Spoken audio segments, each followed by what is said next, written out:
tayo ng satay beef na may mushroom. Ito yung satay na may sesame oil, yung 1 spoon na black sauce at saka soy sauce, 1 spoon din sweet sauce.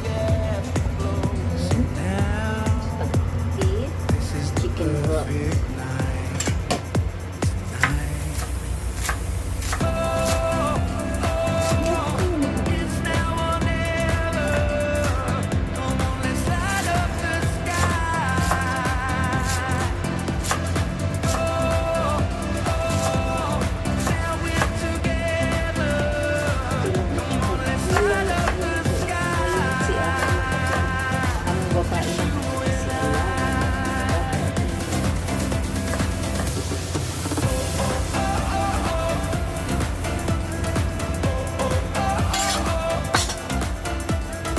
Ito guys, yung pinag-anuhan ko, isahan ko pala sa beef, hindi ko na naipakita kanina. Kaya ito na lang muna. Ang idagdag natin, mushroom.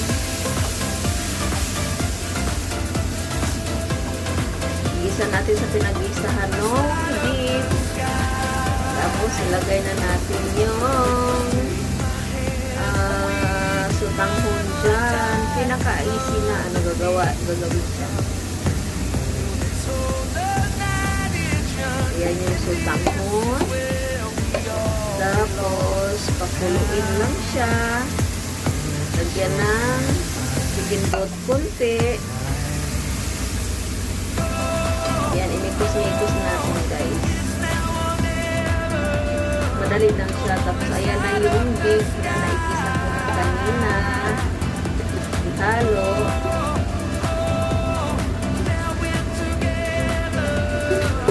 Gusto nila amoy yan. So, ganyan ang ulang kupos nila yun.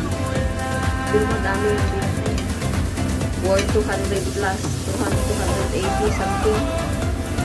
Mahal kasi yung ganyan. Kasi, diba, makuluin lang natin. Tapos, ayan na yung sauce. Yung satay sauce, yung soy sauce, light sauce, sesame oil, pinakasimpleng lutuin. Tulad itong lutuin. Hindi siya magawa.